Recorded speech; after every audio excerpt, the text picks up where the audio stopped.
वाह। चिड़िया उड़ते उड़ते दूर निकल गई थी। वो इंसानों की बस्ती की तरफ पहुंच जाती है। किसान और उसकी पत्नी अपने खेत में काम कर रहे थे। मैंने खेत में बीज डाल दिया है, अगर पक्षी बीज उठा कर ले गए तो हमारी फसल नहीं उगेगी। आप चिंता न करें, चिड़िया आने ही वाली होगी। मैं चिड़िया को समझा दूंगी कि वो दूसरे पक्षियों को बता दे कि खेत से दाना ना उठाएं। चिड़िया भी वहाँ आ जाती है। छोटी चिड़िया, मैं कब से आपका इंतजार कर रही थी। माँ जी क्या हुआ, सब ठीक तो है? हाँ चिड़िया, आप अपने दूसरे सब दोस्तों को बता दें कि वो हमारे खेत से दाना ना उठाएं, क्योंकि पिछली बार भी सारा दाना पक्षी उठा कर ले गए थे और हमारी फसल आधे से भी कम हुई थी। मगर माँ जी, हम पक्षी भूख से मरे, क्या करें हम? मैं हर रोज आप पक्षियों के लिए इस पेड़ पर दाना रख दिया करूँगी। आप सब बारी बारी आकर दाना खा लिया करना। ये सुनकर चिड़िया बहुत खुश होती है। ये तो बहुत अच्छा सोचा है आपने, ऐसे हम गरीब पक्षियों को भोजन भी मिल जाएगा और आपके खेत का नुकसान भी नहीं होगा। फिर चिड़िया वापस जंगल, किसान और उसकी पत्नी अपनी बैलगाड़ी जोतकर अपने घर चले जाते हैं।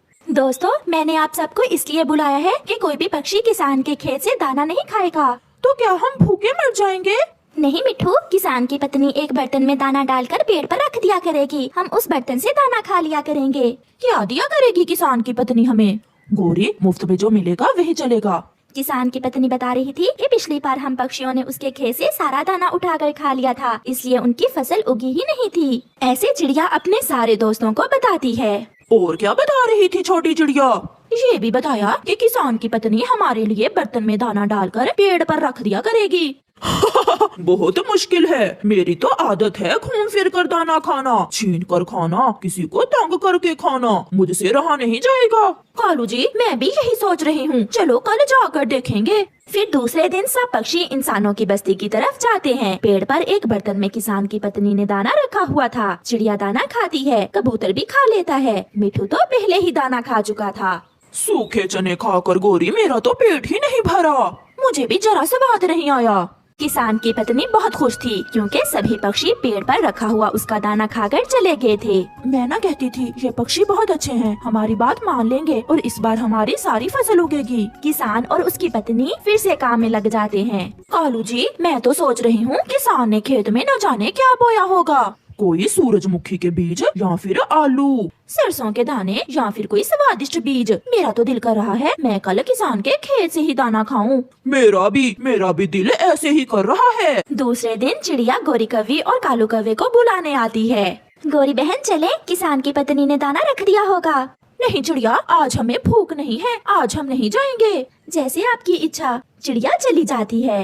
थोड़ी देर बाद कौवा और कौवे भी घर से निकलते हैं। वो किसान के खेत के पास जाकर एक पेड़ के पीछे छुपकर बैठ जाते हैं। अभी किसान और उसकी पत्नी खेत में ही है, जब वो घर जाएंगे तो फिर हम खेत से दाना चुरा लेंगे।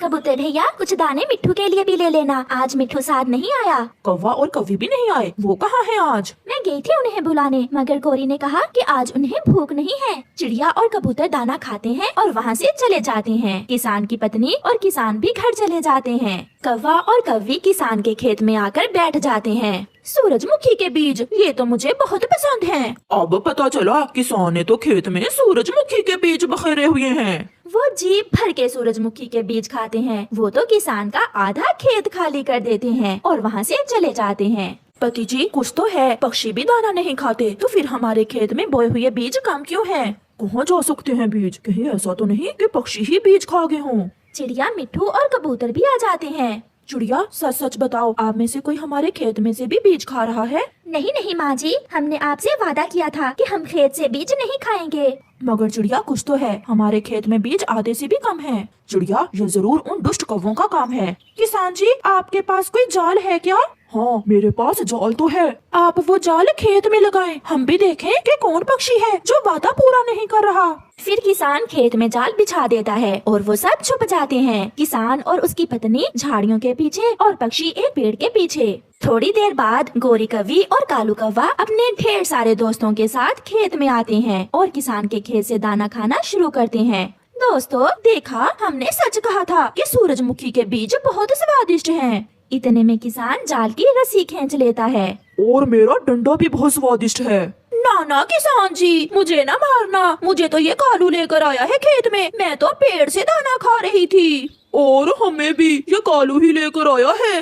किसान सबको छोड़ देता है। गोरी और कालू की खूब पिटाई होती है। दूसरे सब पक्षी अपने दोस्त कालू की इस हरकत पर किसान की पत्नी से बहुत शर्मिंदा थे।